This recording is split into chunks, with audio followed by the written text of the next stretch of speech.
this is awkward.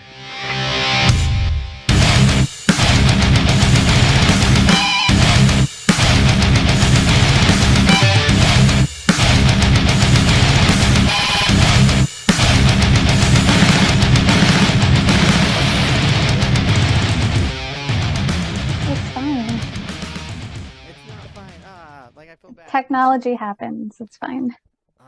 I'm so bad at it. Anyways, how are you? It's been like forever because I remember I talked to you like I think we did like some kind of like FaceTime before or some audio call before. I think this was like back in like 2017 or something or Yeah, I think it was the last time I had talked to you. It was to do some like promo stuff for your last record.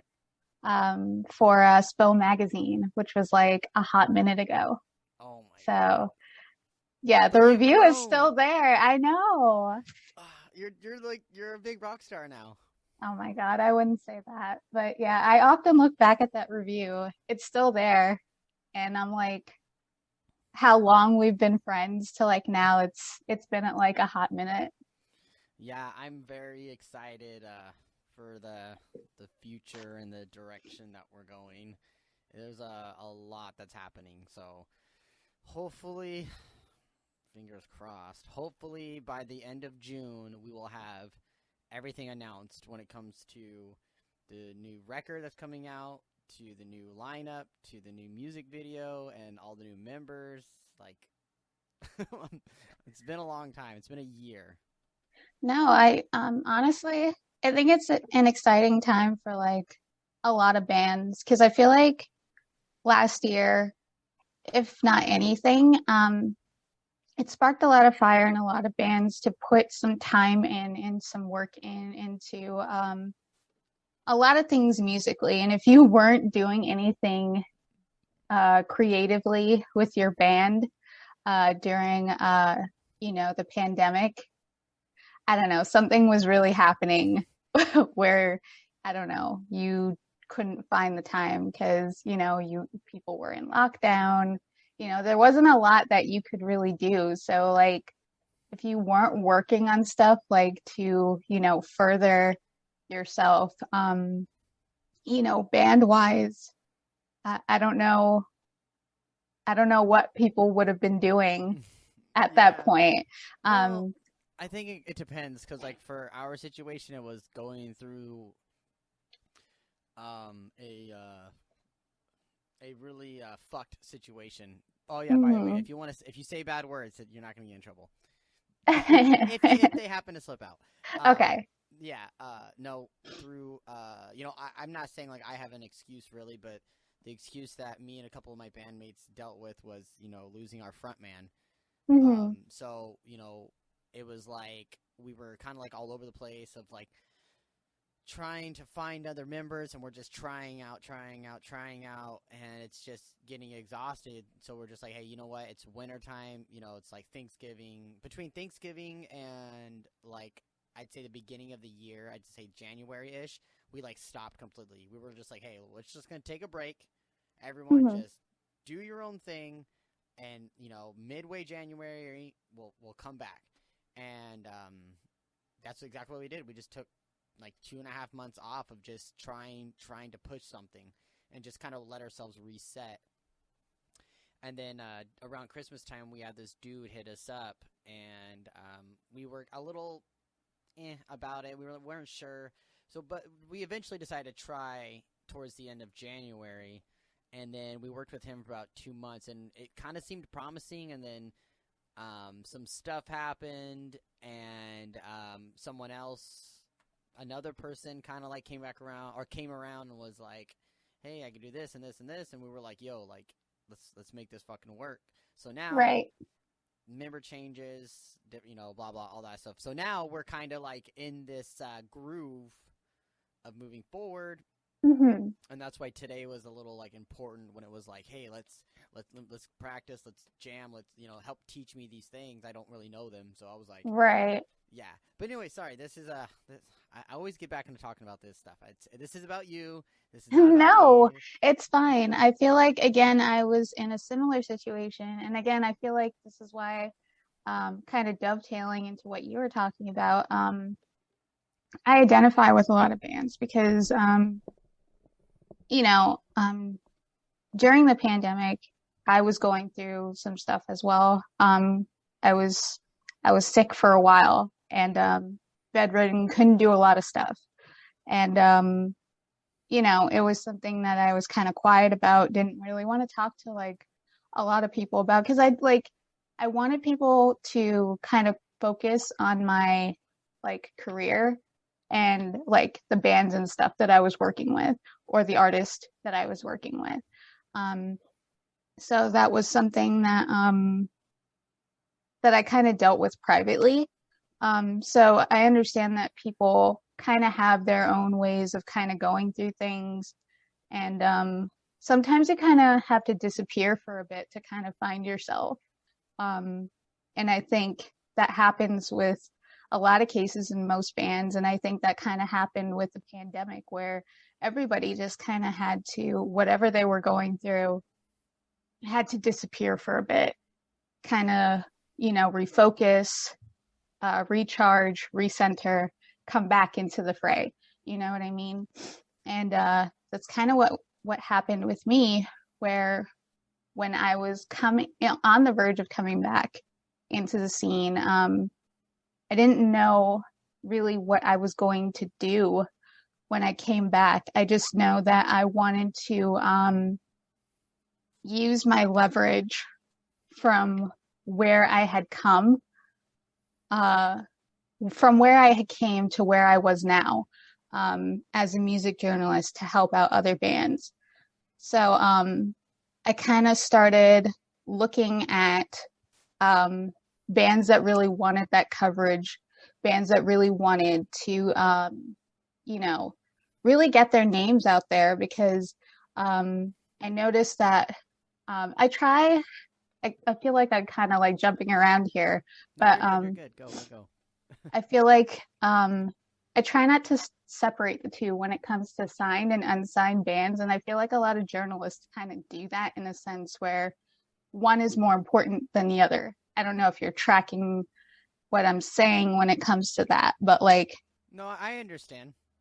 um, so with me, I try not to do that because I feel like if a record is good or like a single is good, then it's good. I want to give you that same amount of attention as an artist that has that, that record deal, that sparkly, shiny record deal. Um, so, um, so I was like, you know what? Why don't I try to start doing a blog series where I give bands that kind of attention? And it amazed me how many emails I had actually gotten from a lot of bands saying like, we have this coming out, we have that coming out. And again, kind of dovetailing into what I was saying earlier, how many bands were actually working doubly hard during the pandemic to like work on material to get things out there. You know what I mean? Because now during that time, then now was that time to really work and fine tune your craft and to get stuff out there. You know what I mean? And I think it was rather successful in a sense because, you know, um, even if it's just a small part of a narrative in a band story, I like to be a part of that in some way. It doesn't obviously have to be like some big thing or some big to do, but at the end of the day, it's helping a band grow. Um, and I loved, and I still love doing that to some degree to help bands move forward. And that's why I continue to do that because there's so many bands out there that are trying to get their name out there and they don't have like the crazy amounts of money to get that, that page spread or, you know, in like things like maybe alternative press or maybe things like Metal Hammer or what have you. So I like to be able to be that kind of that force that people can come to in a sense where, you can have that. But yeah. That's awesome. You remind me of like every small band is inside of like this tunnel, right? And it's just darkness and no one can see anything, and there's 1,000 of us in this room, and we all know each other are there because we're the ones that are in that dark hole, and then you see this little light flicker in the far distance. and you just hear from the very end, "Hi, I'm Sammie. Come here, my children, come here." And then you're taking all these people and you're giving us a sense of hope and like a light, because you are right, and like there are quite a few bands that I know that I'm just like, how are you guys not like top of the food chain right now? And it's because they don't. I'm not gonna say because they don't have enough resources, but it's like, with the way that the internet works, if you ain't paying for a good spot, you pretty much get swept under the rug. Right. And I feel like a lot of times, again, now with the current scene, it's so easy now. I'm not going to say it's easy to make music, but the way the internet has made the format to make music, I'll put it that way. Okay. It's made it accessible. Yes. For people to find music and for people to upload, and in that sense, technology wise, because in no way, shape, or form is it easy to make a band and to create music. That's a whole different, that's a horse of another color, as we'll call it. But to be able to have the ease technology wise to be able to put that online, it's created this kind of this void where there's so much, and it creates an oversaturation. Yeah. And there's so many of you guys where everybody's kind of fighting for attention. Yeah. So I understand where you guys are coming from in a sense, because it's not like, where, we grew up in the 90s where like the band, the way the bands worked their way to the top is different. The scene is different. Yeah. From the way bands are working their way up to the top now. Yeah. So, if you look at, the way those two ways work, in a lot of ways, that's why I try to help a lot of those bands, because it is hard to fight for attention. It is hard to fight for, just a spot, for people to just, even recognize you as a band, because even you may have a unique sound. You may have, all the bells and whistles that people are looking for in the current scene, but that doesn't mean like people are automatically going to flock to you and say, you know what, bam, this is like the ultimate band. You know what I mean? So that's where, journalists kind of come into play, in the sense where a smaller tier, publications kind of have to come into play, and we do have to help out those other bands that aren't, that don't have those record deals, that don't have, billions of dollars to shout out in like revenue for, press and whatnot. Because even if you take a look at even smaller record deals, I know they don't have that kind of money either, but and that's where you kind of have to help out those kind of bands as well. But that's why I started doing this, because there are so many bands out there that deserve attention, and I'm happy to be able to do that, whether it's in an interview or a review. And if people say like, oh, wow, I found that band through Scene Daddy, or I found that band through Spill Magazine, that makes me happy. You know what I mean? So wait, I have a quick question. So I'm not going to say what the name of this is, but didn't you say something to me a couple days ago about the 15th? Is it the 15th of this month or something that you because I know you started working with a different company. Mm-hmm. I'm just paddling like a dog over here. You started working with a different company, Right. and I thought you said something that you're not announcing it yet or something, right? Right. I'm currently not announcing it yet, Okay. but Okay. on Sorry. no, it's fine. On the 25th, I will be announcing it.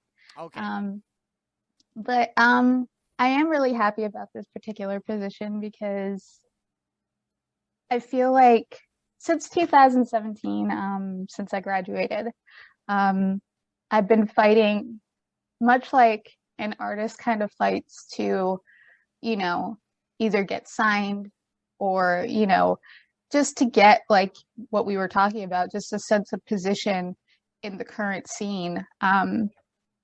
In a lot of ways, like an artist, I've been kind of fighting for just to have kind of, I don't want to say a sense of position in the current scene, but I've always wanted to do something within the music scene. Um, Like almost like establish yourself, create a yeah, name for yourself. exactly. And in a lot of ways, within uh, the years that I have on my back now, from 2017 till now, I feel like I've done that in so many ways within music journalism. Um, just it's kind of crazy how I've worked with, unsigned bands. I've worked with signed bands, like anywhere from, you know, Silverstein to We Were Sharks to um, August Burns Red, and these were bands that I never thought that I would ever work with. And I'm just some girl from freaking New Jersey. You know what I mean? I don't consider myself special by any means, No, but you are. You're so special to me. Everyone that knows you. oh, thank you. But again, I feel like I'm a normal person, much like everybody else. And to get this opportunity that I have now, um, it just feels like I literally am at the top of my game right now, and I'm really excited to see where this is going to take me. Yeah. So you're not doing you're okay. So you're only doing Scene Daddy, and you're gonna do the new one, right? You're not. Yeah. Okay. So right now I'm still gonna be involved in the scene somewhat, but until I kind of figure out my way around to how I can kind of juggle this this aspect of this new job and then kind of still working my way around the scene, because I feel like in a lot of ways the scene is what brought me here. Yeah. Like you guys in so many ways have put me here, and I don't want to lose sight of that. Um, but in a lot of ways, this other position is taking me um, into places, into new territory that I didn't think I was ever going to get to. So it's going to be a learning experience, much like everything else when you start something new. But again, trying to figure out how I'm going to balance the two um, is really going to be, you know, where the science is going to kind of come into play. Yeah. So do you run any of the social media accounts, or do you just do publications for Scene Daddy? Because of course I follow it on Twitter, so I don't know. Is that any of your stuff? Um, I am the managerial editor, so that Oh. means like I write a lot of the content. That's not hyperbole. I know you see me post a lot of the stuff. I know you see me post a lot of stuff, but I do write a lot of content, and I do a lot of the editing. Okay. Um, so on a journalistic front, I do a lot of the stuff when it comes to the Scene Daddy publication side of things. Yeah. But we do have a fantastic team that works on, playlist, memes, what have you. So we're all like diligently working together to like bring something that means a lot to us. Um, when I first started at Scene Daddy, I was nothing but, just a writer, Yeah. like most of the team that's there. But I didn't ever think that within like a year and a half, um, I get an email from my boss saying like, "Would you like to be an assistant manager?" And at that point, I was just floored because like at that time I had not been there, like I said, less than a year and a half, Yeah. and I didn't feel like I was like, had I done anything really to prove that I really deserve to be in that position? Yeah. But I was working hard. Like I was writing reviews, I was writing news. I was doing a lot and really trying to prove that, I deserve to be, on the team.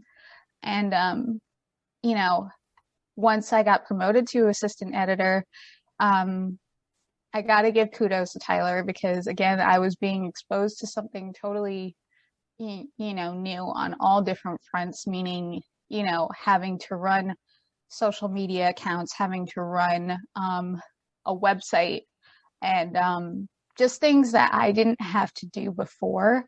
Yeah.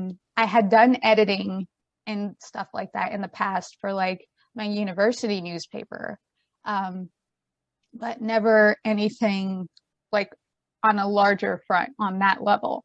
Yeah. So I definitely have to give kudos to Tyler and, just management overall for really just helping me grow in those And areas. that's from Scene Daddy, like that whole crew. Hmm.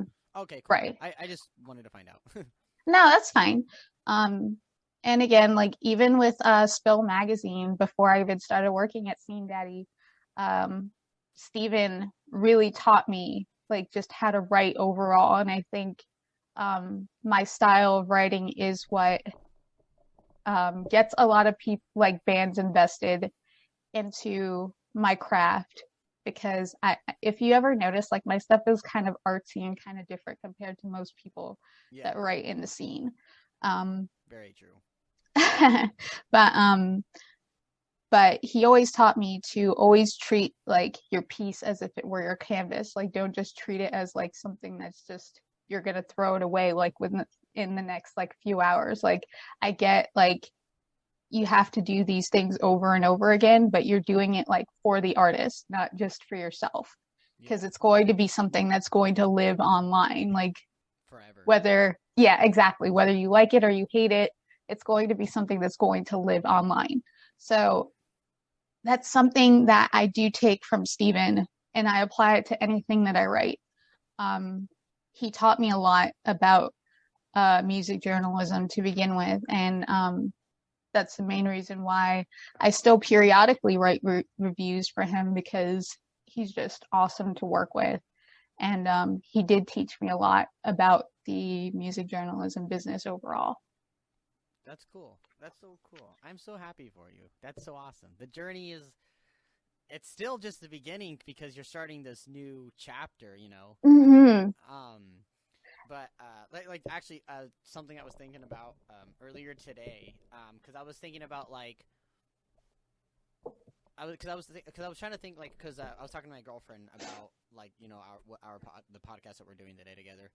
And Mm-hmm. then like as I was, you know, talking to her about it a little bit, I was thinking to myself like the different like things that you guys do as a magazine, you know, and then you just kind of brought up a couple. You're like, oh yeah, we have like a meme page, you know, we got the writing thing and all that good stuff.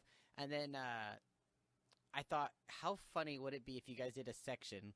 Like, are you a fan of the Marvel Universe at all? Yes. Okay, did you hear about the TV show they're gonna do called What If? Yes. If you guys did like a what if, but for bands that got signed, but it's like a what if they didn't get signed kind of thing, Right. that would be so hilarious. It'd be because it's almost like a meme. If you kind of like, if you want to like, I don't want to say make fun of signed bands, but if you take a signed band and be like, if they never got signed, then you probably would have never heard this record. You would have never heard this song. You would have blah blah. You know what I'm saying? Like, Right. it would trickle down of all the things that no one would ever find out of. I don't know. It's just something silly. No, that's kind of like I like that idea because funnily enough, I don't know if you have seen the Visions of an Artist thing that I've been doing lately with some of the artists that I've had in this new blog that I introduced. Okay. Um, I was listening to or putting together a playlist, and I was thinking about like I forgot what band it was at the time, and I was like, I wonder like what they listen to on a daily basis. So I looked it up just to try to see like what if they had a playlist or and whatnot. And I was like, wait, I was like, why am I wasting time like looking this up when I could just ask them like myself, like, what are you listening to? Like, so I was like, you know what, I could bring this topic up to like a myriad of bands and like I think like people would get a kick out of it. So like I named this new blog Visions of an Artist where like I started reaching out to different bands where like what's your favorite album art? Like if you um if you could make this specific album, like what would it be? And it's actually been a hit like on the site where like readers actually get a kick out of like seeing like what different bands are like into and whatnot. Yeah. So I do like that idea in the sense of like a what if kind of thing. Like if this band had never existed, like what songs like and stuff would have never like been made and whatnot. Yeah. So What it's a movements fun wouldn't concept. happen? Right. It's almost like, I mean, we could go back as far back. So let's throw something out there. So let's say, what if Bring Me the Horizon never made Count Your Blessings, right? Mm-hmm. Or we'll go like, we have like or Winds of Plague, or we have any of those kind of like deathcore or Whitechapel. Let's say none of those Oh three. my God. So if none of those three existed, right? Right. Or no, they existed, but imagine if they never popped off, right? Right. Then the bands that would still at that point be kind of like overshadowing them would Mm-hmm. be Silverstein, Red Jumpsuit, all those. So we would have continuated the wave of screamo. I'm not talking about Right. deathcore, but screamo, emo, whatever. I wouldn't say emo, but just more like the screamo style. Or Mm-hmm. I don't know. Wait, what genre was Silverstein back then? I'm trying to think. That's like alternative, huh? Yeah. Yeah, so it'd be like that would still be all the way up. Let's say that lasted till 2010, solid. And then people in 2010 were like, "Oh man, dude, this album came out 4 years ago. It's called Count Your Blessings from Bring Me the Horizon." Like, what the fuck? And then Bring Me the Horizon drops, you know, fucking what is it? Suicide Season, or no, not Suicide in Suicide Season was 2010. No, There's a Hell was in 2011. So let's say Right. 2000, yeah. So let's say 2000, 10, 11, they dropped There's a Hell. People are gonna be like, oh man, like this is the new thing, whatever. But they're gonna skip that whole deathcore, Right. right. So imagine if that whole deathcore got skipped over, and it went straight into where Bring Me is now, and then it's like a what if thing where it's like, would we technically still be thinking 4 years back? So right now in 2021, would we be obsessed with everything in 2015 or 2017? Does that make sense? What I'm trying to Right. explain? No, I get what you're saying. It brings up a really good concept of what genres we would be focusing on now had, certain bands never made certain records. You know what I mean? Um, Especially with iconic bands such as Bring Me the Horizon or bands like especially bands like Silverstein who Mm-hmm. constantly, Uh-oh. have oh God. Did something Okay. happen? No, I thought Zoom was gonna cut out on me. No, I don't know. Um I just had this random notification that was like, I don't know. I've never seen it before, but it was like our gift to you, uh, running past the 40-minute mark for your stream video. You're welcome. And I was like, I've never seen that before. I've done like 2-hour-long episodes, and I've never had that pop up. So I now, don't know. But yeah, even bands like Silverstein, if you even think about like if they hadn't made if their band had never existed, because I feel like with every record that they've made, it's never been the same shell of something that they've made previously, Yeah. right? So I think that is an interesting concept to think about in the sense of where you look at iconic bands such as that, if bands like that had never shown up into the scene, where our music scene would be at now. Yeah. So it's just kind of a different, it's something really cool and interesting to kind of toy with Yeah. just a myriad of bands if you really think about it. Yeah. I wonder also it'd be really cool to find out like it's like what if they only released a record because they had to more than wanted to? They were just like, yeah, we didn't really want to release that record, but we put it out, and we're glad everyone likes it, but we actually hate it. It's like, it's I when I hear those stories, I'm just like, damn. But you know what? I'm one of those people where we put our very first EP out because we were just way too impatient to like hold it because we were just like, dude, let's just fucking put it out. It's a demo, whatever. And after Right. putting it out, I'm just like, fuck. I would have I rather don't like waited. this. I I don't remember like it. that you had told me that before, like when you had said something about your earlier work. And it's funny that a lot of people bring that up in the sense where they would rather not talk about their earlier EP experiences, but it's still your baby because it molded something greater afterwards. You know what Very I true. mean? And So it's don't hate it. Don't no, hate it. it's more of like I don't know. I don't know how to explain it. Like, I mean, I loved it when it came out, and I remember I would listen to our EP, and I was like, man, I could imagine this being played like on a massive stage. And then as I'm writing more music, being more creative, I'm like, damn, those songs would have never been a good idea to play on a massive stage. The new stuff we're writing, this deserves, and then I think Right, about it, and I'm like, well, by the time I start writing the next record, I want to be thinking that this shit doesn't deserve to be on a big record right. Um, or be on a n big stage. Sorry. no, it's fine. I feel like every band is like their worst critic when it comes to, looking back on, older records because I feel like every band will always see like there's a room for improvement on Yeah. even I feel like even bands like you could say like iconic bands like Bring Me the Horizon or bands like, um what's another band that I have been currently listening to? Um I started listening to Drop Dead Gorgeous again, and I'm just like, were you ever a fan of them? yes. Okay. Yeah, I recently started listening to them again, and I'm just like, what happened to them? Like, they were getting up there, and then all of a sudden just, because I think they were part of, oh man, New something, is it New something? In Vogue. They were an In Vogue Mhm. band. Mhm. And that's when In Vogue was like getting all the emo scene bands, like, I think Hawthorne Heights is one of them.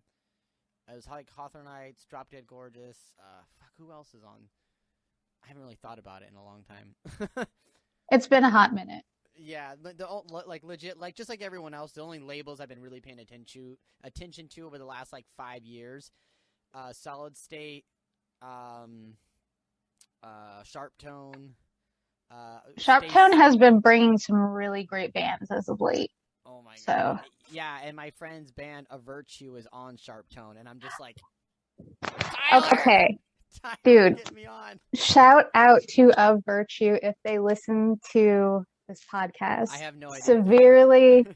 severely, well, I am friends with them, but severely underrated, underrated, huge big words, underrated. Yes. Underrated band. I had the chance to review and talk to them about their redone last record that they had did, and just the myriad of sounds that they brought to this last record and what they will be bringing into the future is phenomenal. So again, I know there's I'm not trying to plug for like certain bands, Yeah, you but can. Whatever you want to do.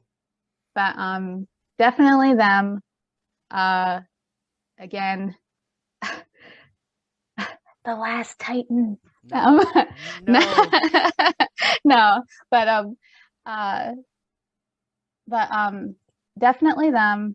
Um, I'm gonna Young send you a Medicine. picture really quickly. But you can keep talking. But I'm gonna send you something real quick. Young Medicine is definitely a great band to start getting into if you haven't already.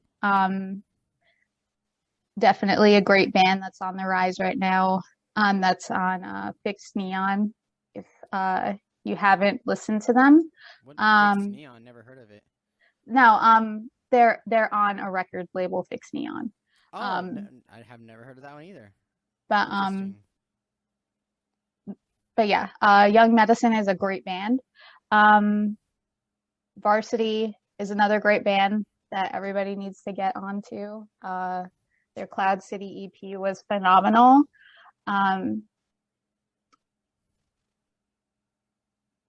I'm trying to think of some other bands that I'm trying to get off the top of my head here.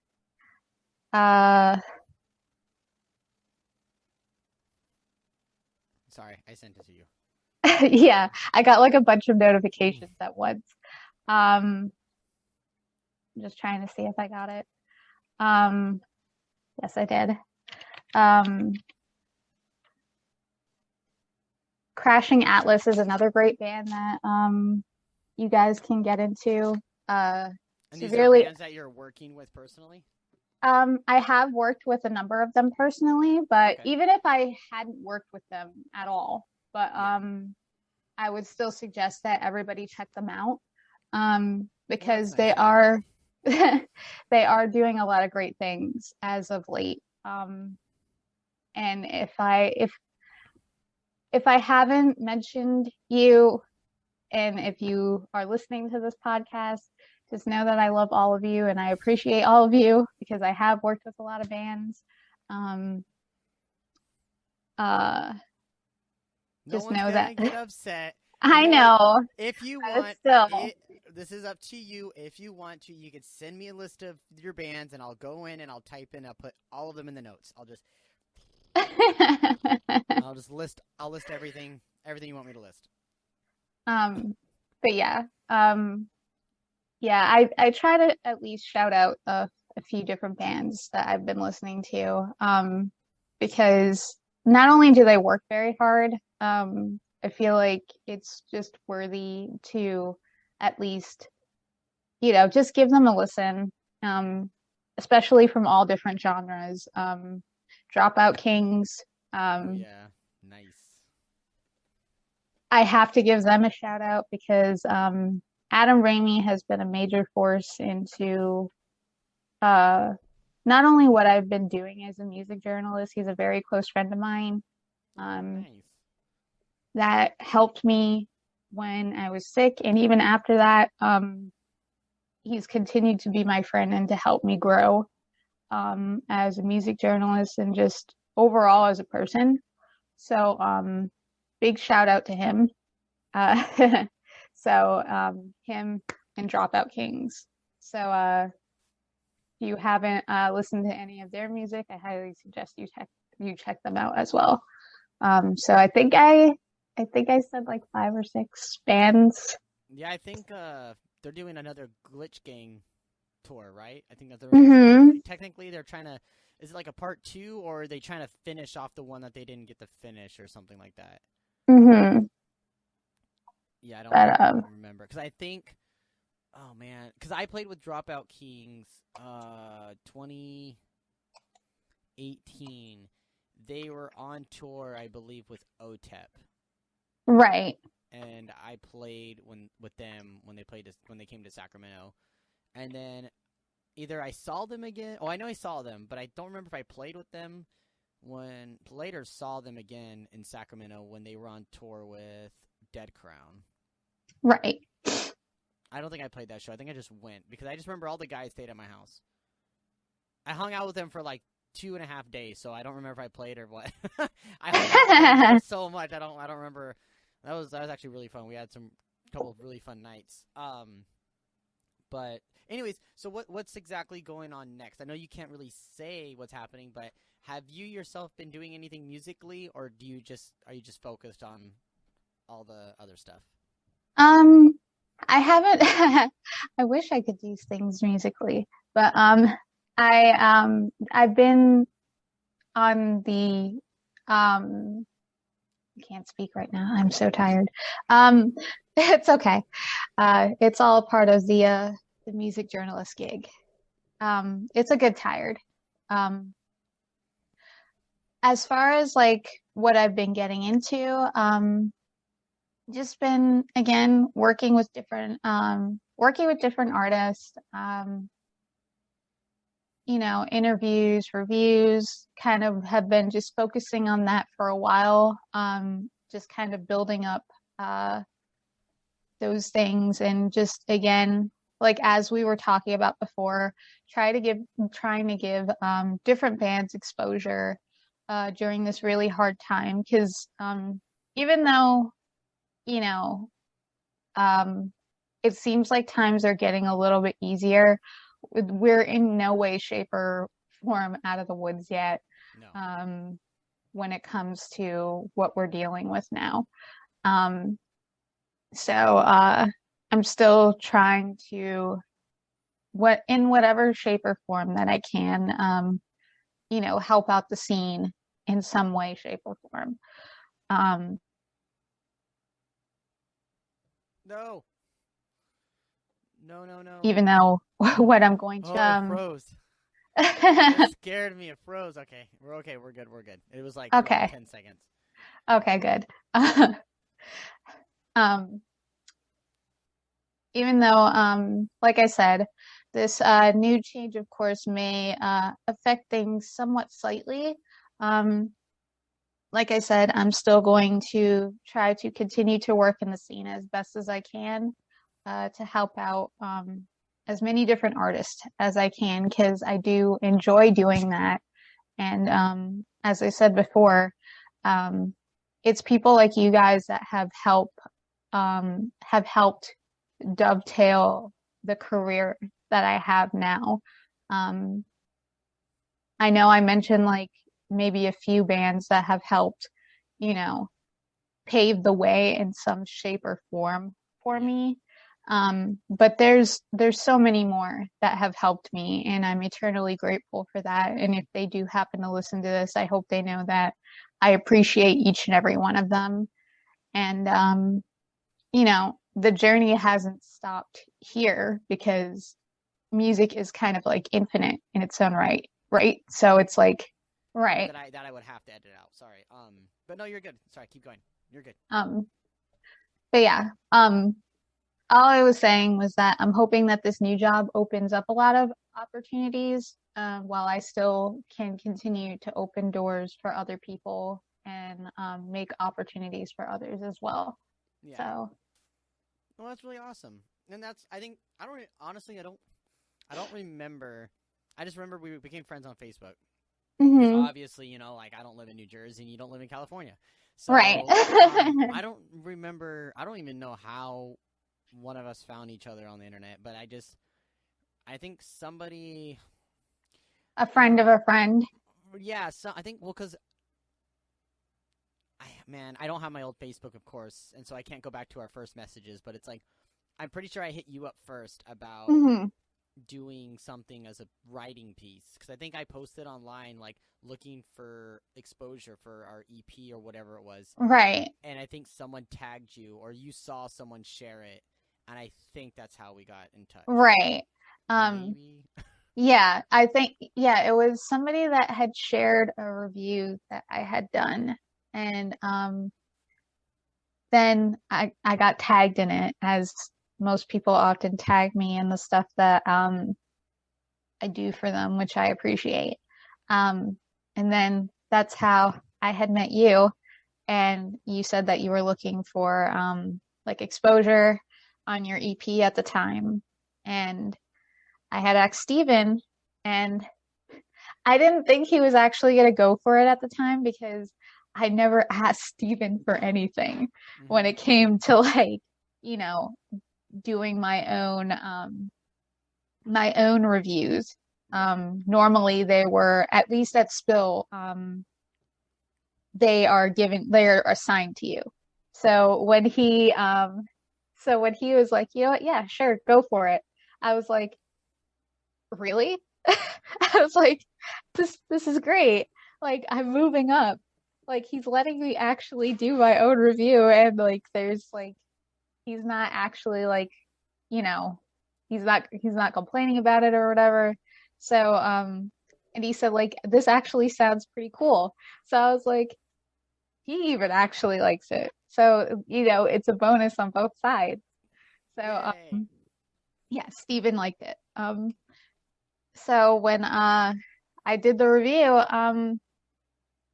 it felt good in a sense because like again, I was one of the first people to help you guys kind of at least have some exposure on the internet for your record. And, we developed a friendship like that as well.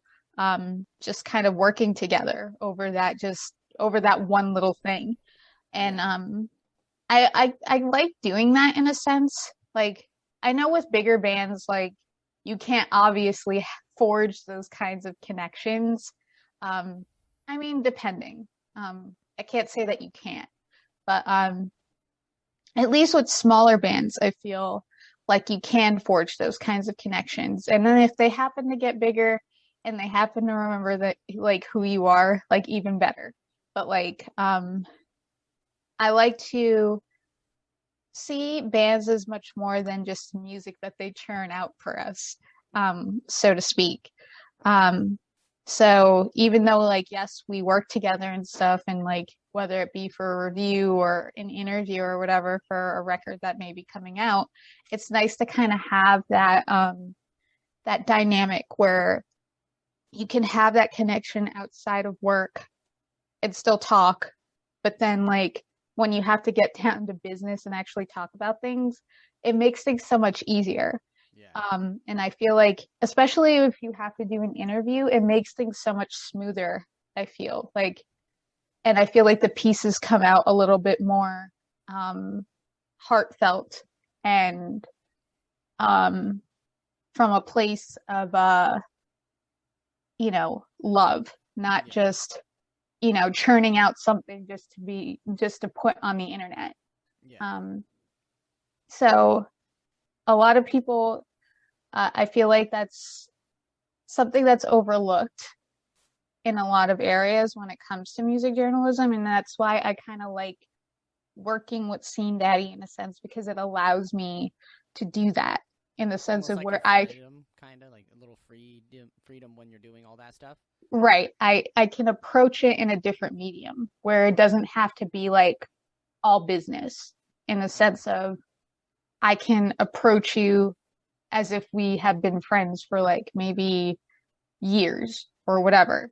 And we can make a piece that's not just like some cookie cutter thing that I'm just going to post on the internet and, you post it and then, that's the end of that. I want it to mean more, not just for me, but for the artist that'll look back on that and say, like, wow, I shared a lot on this. And, this is a piece of me. This is a piece of my history that I can look back on and say, I've come a long way since this last record. You Yeah. know what I mean? Yeah. So, No, that makes sense. That's really awesome. Okay, so I have a question.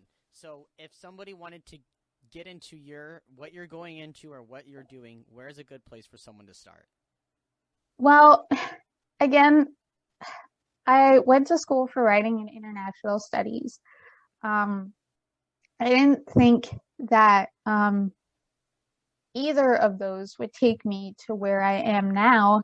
But of course, you could always go to school for journalism and all that stuff. But for people that don't have the access or resources to those kinds of things, um, shameless plug here. We are actually looking for writers. Scene Daddy is actually looking for writers. Yes, you don't get paid. And again, coming from somebody that had to go through a lot of unpaid ventures within their career to get to where they're at now. I understand that that's not, something that not what you want to hear. But even as like a music artist, right? You go through a lot of these things on your own, where a lot of this stuff is not paid either. You're doing this all on your own volition, right? Yeah, exactly. So it has to come from inside you, like the passion that you have for music, or the passion that you have for music journalism, or journalism in its own right. It has to kind of come from you. I feel like just the stuff that you gain from this overall, like the bands that you get to work with, the stuff that you get to write, all of that, I feel like kind of replaces, the monetary amount in itself. I've never gone up to an artist and said, pay up because, I'm doing this for you. Like, I've never done that to anybody. Like, I think you can even attest to this. Like, I've never done that. For as long as I've been doing this, I've done this solely because I love what I do, and it's gotten me this far. In that aspect, you have to have that drive and you have to have that passion to love what you're doing. And a lot of times, yes, it gets disheartening where you kind of wish where, you could be making money on a lot of this stuff. But sometimes, I say this a lot, you got to put up with a lot of rain before you reach the rainbow. And that's kind of like what's happening now, where, yes, I didn't make money doing a lot of the stuff that I was doing, but the exposure that I've gotten from,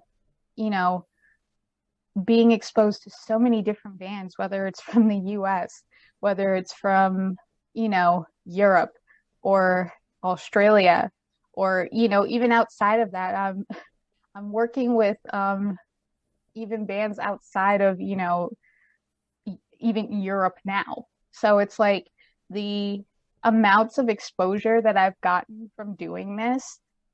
And again, I'm just a girl from Jersey. Is just, there's no monetary amount that I can put on that. And I could wake up every morning and say, I'm blessed to have the support that I have from these bands, yourself included, because again, you're all the way in freaking California. Yeah. So it just goes to show that if you work hard and you keep perfecting your craft and you don't give up, people see that and they want to continue to work with you, and your work travels, and it does. My work has literally traveled all over the world. And again, with me being where I'm at right now, being again a young journalist, that's more than what I could ever ask for. Yeah. So, well, that's awesome. So pretty much what you're saying is, for anyone that's listening, if you want to become a journalist or a writer, then you just gotta remember that you're not gonna get paid for it immediately, and you gotta work hard, and eventually that passion will. There's a lot of unpaid opportunities where you can write for experience. Yeah. And it teaches you a lot of things, and that's a lot of what I had to go through. Mm-hmm. I had to jump through some crazy hoops to learn the business the hard way. And was it hard a lot of times? Yeah, sure.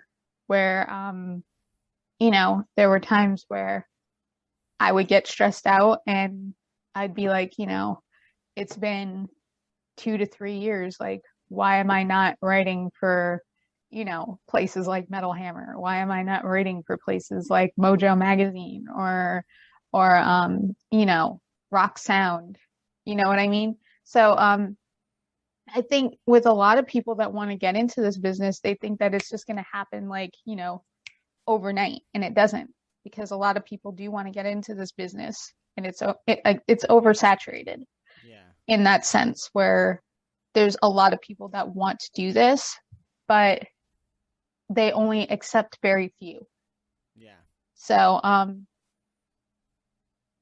in knowing that in knowing that in the back of your head, just keep going and stay the process. And even if you don't wind up or end up doing what you're doing, and you wind up at least doing something within that field, that's still like, I feel like that's still a win.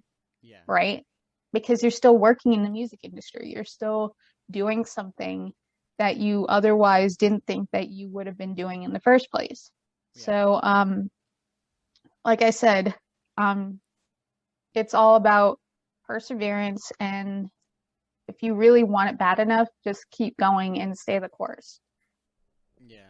Well, that reminds me of a conversation I had earlier today with my bandmates, because we were talking about like new logos, like designs, you know, and one of my members, he was gonna, because you can't really condone voice or tone over text, so Right. you know, as I'm texting him, you know, like we have like, you know, there's 5 of us talking, so you know, things get a little jumbled up, misunderstood. So, you know, one of the guys started getting a little like frustrated, you know, and so, you know, I had to remind him, like, look, dude, like, you know, I'm not trying to come across as an asshole or be a dick to you at all. Like, literally, this is what I meant, and I'm sorry that you know, the tone was not registered. But, you know, just want to let you know, like, things are cool. You know, just, this is text messaging. We're just talking, and there's Right. no one's mad, no one's frustrated. And he's like, yeah, I understand. He's like, you know, I'm just sick, you know, and he's been sick for like, and luckily he doesn't have COVID. I'll tell you that he doesn't have COVID. He's just, I don't That's know. good. He got some. He's just, I'm, you know, he doesn't know what it is, but I'm just gonna say like he has a flu. Like, let's just say that's what it is, because he doesn't know. I don't know, but it's bad enough where he didn't go to work. So, and he never misses work, like, ever. So for him to call off, he's like a manager of a store, so he like never misses. Oh. Anyways, you know, but the reason why I brought that up is because it's like you have this relationship with different people, and this even goes for, you know, for your situation, where it's like you have to remember at the end, like, what the end goal is. So, Right. you know, for me and the guys, it's making this band successful. Right. So it's like we can have this little argument for 5 fucking seconds, or 5 years, or just not at all, because I would rather you just understand, like, don't get mad right now, don't get frustrated, just understand it's gonna be okay. We're gonna move on, and we're gonna keep going, and we're not giving up. And that's for anyone being in a band or trying to do journalism. It's like, you cannot give up if that's what you want, because what will happen is there's going to be a million people trying for this, and only Exactly. 5 are going to get it. But it's like 10. Okay, so say you have a million people trying to get this, you have 900,000 be like, yeah, I give up after a year, and then there's only 100,000 people left, and you're left of that 100,000. But between that time, you've gained experience. So now your odds of 1 of 100,000 is actually technically 1 in 10,000, because the other 90,000 don't have the experience. They fucked off the whole time. Exactly. Yeah. Exactly. Yeah. So the whole reason why I brought up like that little like not the little misunderstanding earlier is because this will happen with your best friends, with strangers, with your bosses, and at the end of the day, if you are moving forward, that's all that matters. It's like you only live once, so you gotta like Exactly. You gotta let that shit roll off your shoulders. You gotta be like, no, this don't matter. No, I that's what I tell that's what I tell like a lot of people that try to kind of get into this.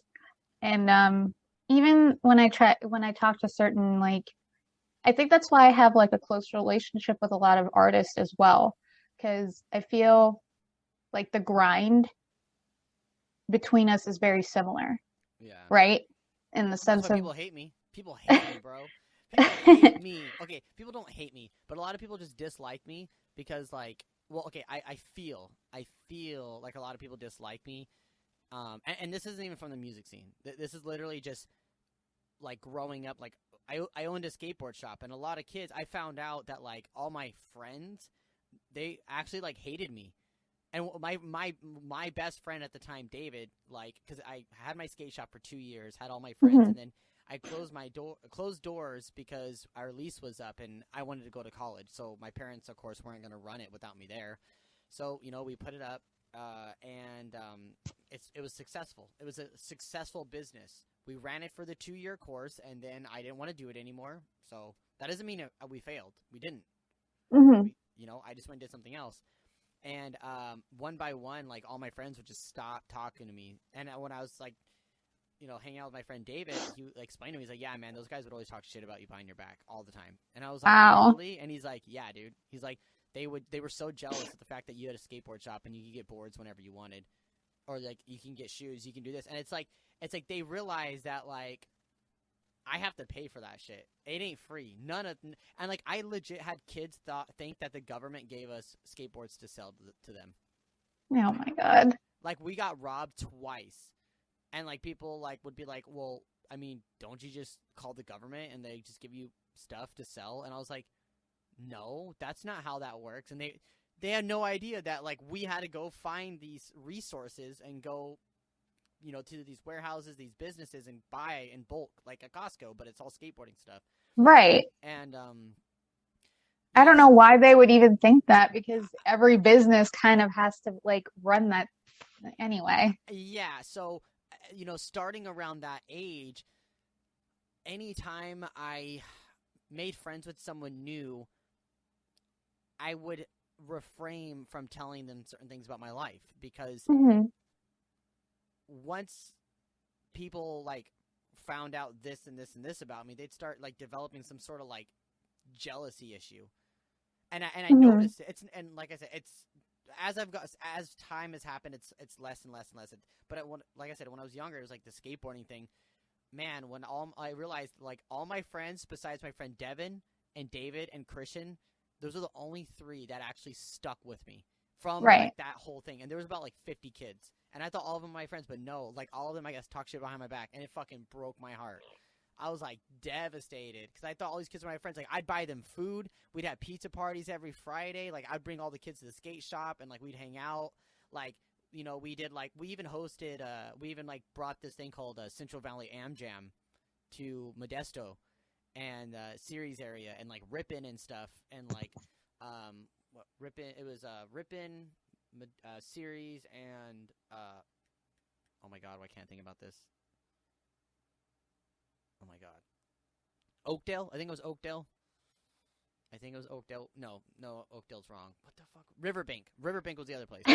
Um, and yeah, like we were a part of this whole like community of skateboarders and skate companies and stuff. And we just had people like we find out that like those other skate shops would talk shit about us. And like it hurts. It hurts really bad because it's like the local skate shop in Turlock, 209 Board Shop, they closed down. And Right. then like then we had to go to Zoomies or Mainland at the mall, which were like nationwide businesses that would sell boards for $60 to $70, $80. And Right. it's like at a local shop I could buy a Pro Deck for $49.99 and get basic ass wheels for $16.99. Then you get bearings, you could get some basic ones for like 15 For bucks. sure. Exactly. So you could get a complete Pro Deck technically for $110 versus the mall being 200 and something dollars. Or you could just get a board, a shop board like that has our logo for Hmm. $30 with grip tape, and we'll put it together. Exactly. Yeah, and we'll put it together for you. And we have all these people like talking shit about us, and I'm just like, I never fucking understood that. And a lot of people could be like I don't even care. Like if anyone listens to this and thinks like, oh man, you act like you are a saint or something. It's like I'm not a saint, but I know I'm a good fucking person. So for people to like talk bad about me and do this, it blows my mind because I never ever have ever literally gone out of my way just to make people feel bad. You know what I'm saying? Like Exactly. I don't do that. Like I don't go and sabotage people's lives. I don't Hmm. go and do that shit. And I mean, I'm not perfect. I make mistakes. Trust me, I make mistakes. a lot of mistakes. But that still doesn't take away from the fact that it's like I've just done or I don't do anything and people hate me because they hate what I'm associated with, and I'm just like, okay. I feel like there's um it's funny that we're even talking about that because even for me when I was growing up, I didn't have many friends growing up. And in the same situation as you, you know, I was a nerd. I you know, played video games, you know. I wasn't a typical like girl by any means. And you know, of course all these things now are cool for people like for girls to do now. But like of course, like when you look back on it like in the 90s, like none of that stuff was cool. And, Yeah. you know, it took people like us to kind of like suffer for it in a sense for people like, I guess, Gen Z kids, if you want to put it that way, for them to be like, oh, well, this is cool now. But like, um, you know, moving from, you know, state to state and not having, you know, the friends that I kind of wanted, um, it was hard because, you know, when you are into those things or you dressed a certain way, um, again, I was very much into, you know, wearing guys' t-shirts or wearing, you know, skater sneakers and, you know, all that stuff. And it was like people would find a way to, you Belittle know, you. belittle you because Hmm. it's like, oh, well, you're not dressing like, you know, I'll pick a name, Mary Sue over there. Yeah. And it's like, I'm not her, well, so it doesn't matter. I know I'm not her, so it doesn't matter. But at the end of the day, like I used to feel exactly like you. And I'd be like, you know, what's wrong with me? Hmm. Um, but at the end of the day, like, as I went through high school, I realized that like none of that stuff mattered. Like, I'm gonna dress the way I want to dress. And um, that's kind of like where I kind of dovetailed into, I think everybody kind of had their scene phase kind of growing up, you know what I mean? Oh Where we yeah. kind of like experimented with different things and whatnot. But even then, it got to a point where I was like, even though I, you know, pulled that off really well in the sense of like, I'm very artsy as a person, so I could do all of those things.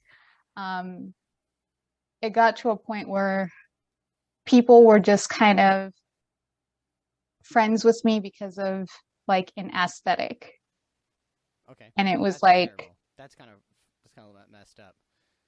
yeah. And it was just like, do I want friends kind of like for an emptiness, like an empty feeling of an aesthetic, or do I want real friends? Shout out to the band Real Friends. I don't listen to them. I like the band name, but I don't listen to them. But that's where it kind of forced me to make some decisions. And I was like, you know, I love, you know, the scene. I obviously I wouldn't be working in the scene if I didn't. But it forced me to make some decisions on myself in the sense of um, you know, just be who you want to be. Yeah. Like, don't do it just for, you know, just for people to be around you or for people to, you know, to like you in the sense. Because like I said, it was hard growing up not having friends in general. But I think as time moved on, I learned how to be a stronger person. I learned how to be independent. And you know, I think the same thing goes for you in a sense where I guess you also learned that as well to, you know, kind of be a person that standed on your own 2 feet and you said, you know, If I don't have friends, that's cool. If I make some along the way, that's fine. But I'm just going to be my own person regardless of what that is. Yeah. Not because of what I am, but for who I am on the inside. Yeah. So I totally understand where you're coming from on all counts, because it's hard when you're especially even now, as I'm growing as a music journalist. You're getting You more want, out there. That's yeah, the thing. yeah, exactly. I am getting more out there. I still want to keep the friends that I have close, and if it wasn't for, family and, close friends such as yourself and a number of others, they know who they are. I would not be, as centered as I am right now. Because it is very hard to stay centered and be, make yourself available to a lot of people, if that makes sense. Very vulnerable move. Exactly. I actually made a Twitter post today. And it was like, I gotta think about it off the top of my head, but it was like, vulnerability is me showing you my insecurities that you never knew I had. Mm-hmm. And, or having body insecure, or vulnerability is me showing you my own body insecurities that you never knew I had.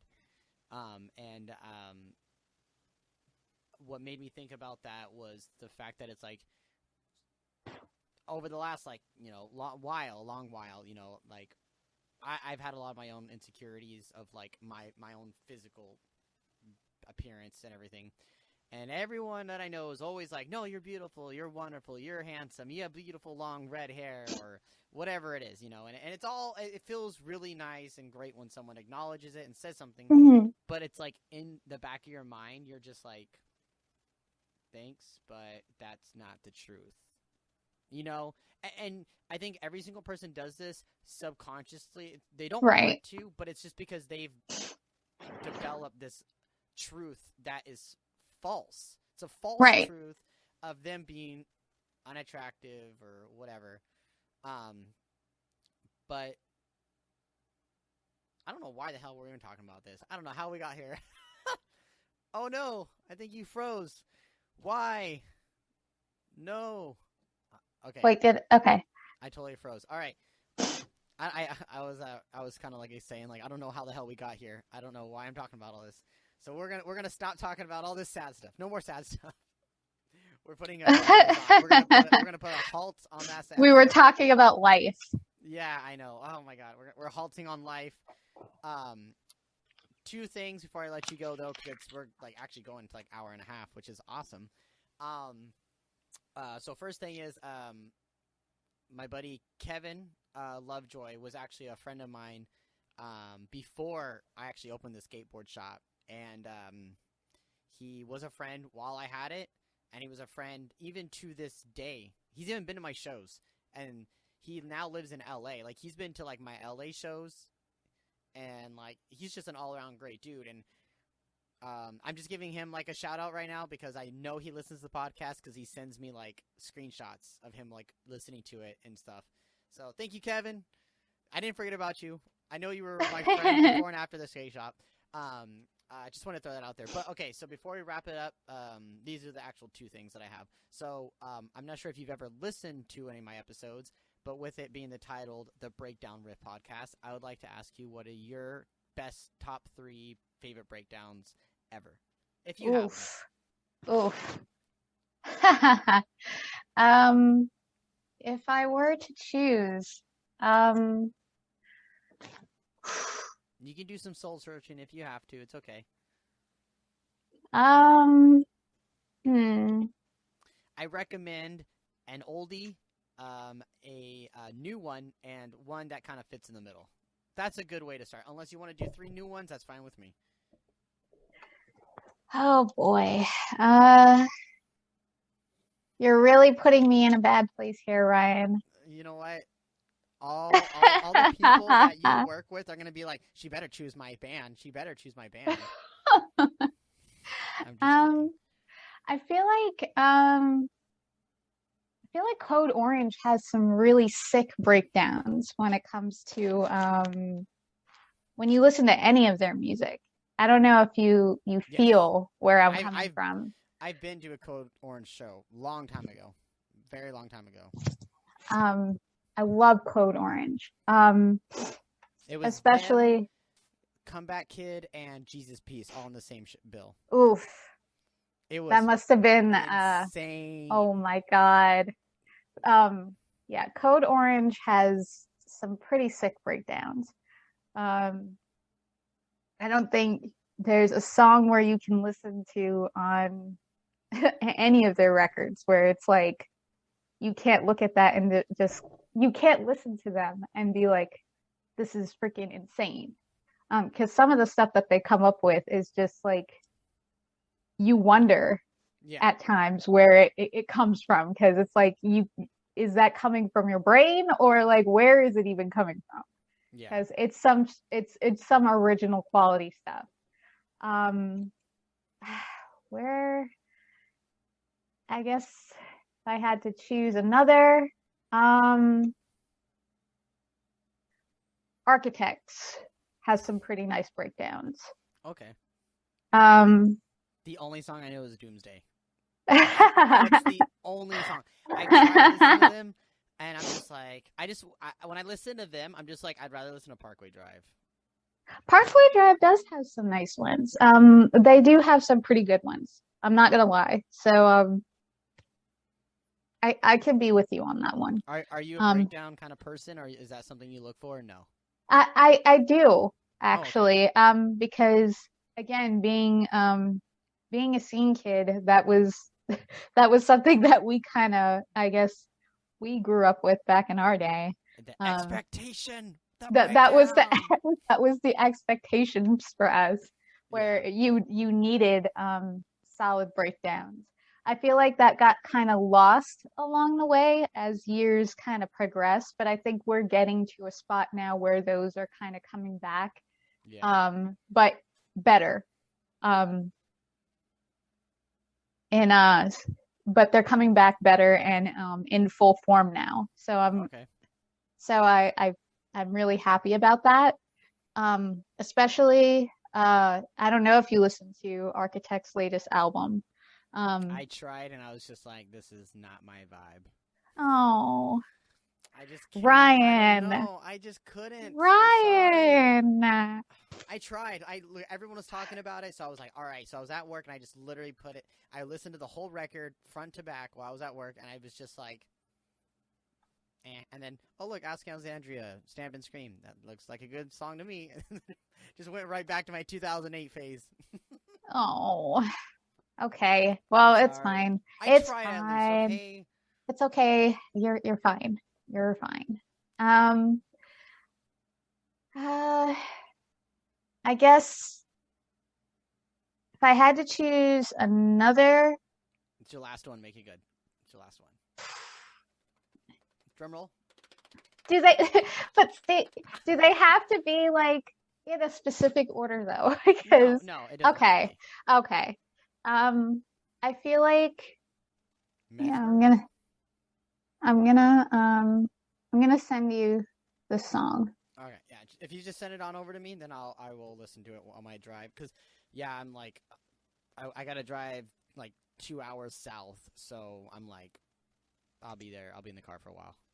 Yeah, I'll send you the song and I mean you can tell me what you think, but Okay. I think the breakdown in the song is actually Spot on. um it's actually pretty good.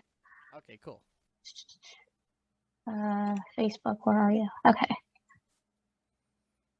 Where are you? Where I'm art so thou? sorry. I cannot sleep. That This is that the was a good singing one. part of the podcast where we start singing.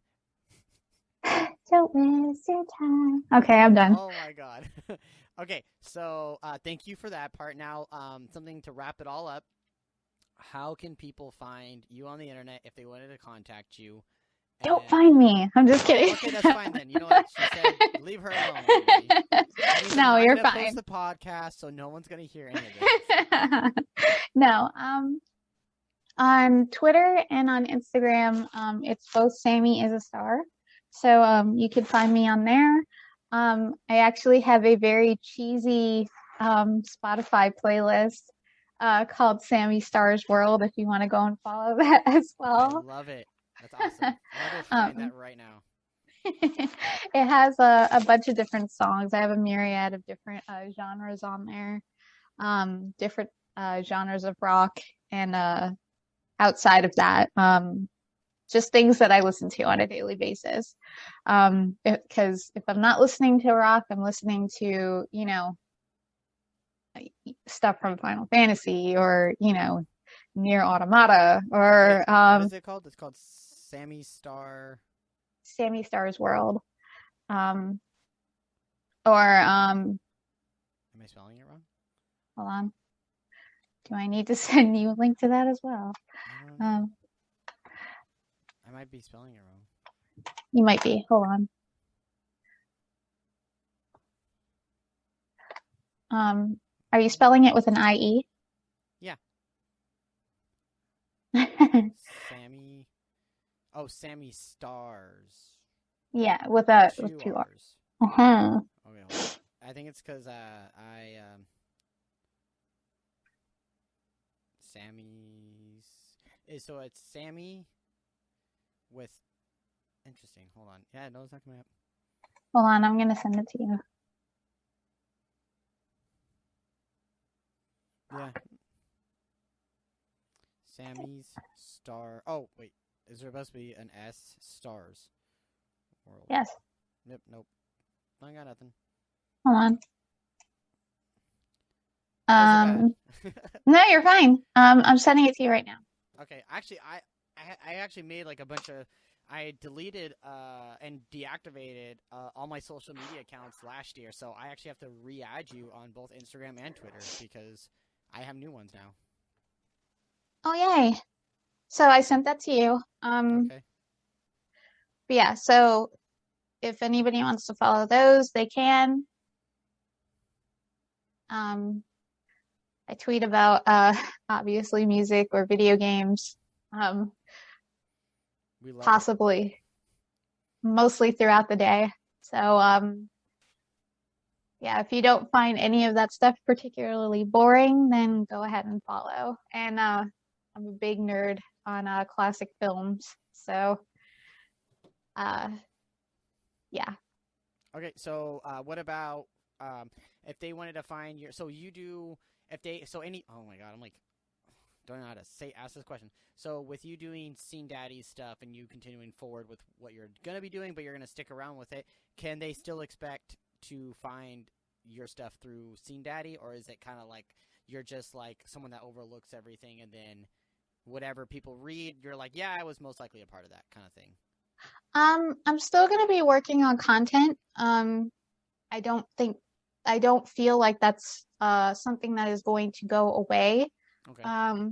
Right now I am kind of taking a break to kind of assess what I'm going to be doing. Okay. Because again, this is a new experience for me. So just trying to figure out the odds and ends to how I'm going to navigate that and this job. Okay. But as far as content goes, you will still be seeing content from me, but just kind of sort of streamlined right now as of right now until I kind of figure out how to get a science on how to juggle both at the moment. But I'm not gone from the scene, anyone. So I'm still here. Awesome. Well, I So mean, I really appreciate you doing this, and I know I feel like this is probably going to be one of my bigger episodes, just because it's you that's going to be on it. aw. And I feel like a lot of people, because I've had quite a few friends ask me about talking to people that have some sort of, I don't want to say some sort of foot in the door, but more like, hey, are you going to bring more people that aren't just musicians into it? Right. And so like I'm a bit, I'm slowly gathering people and stuff, but I'm also doing so much band stuff right now that it's Mm-hmm. like I need to focus on that a little bit more right now. So I'm kind of slowing down on the amount of people I'm talking to. Right. But again, thank you so much for doing this. I really appreciate it, and we should totally do another one. Yeah, Um, definitely.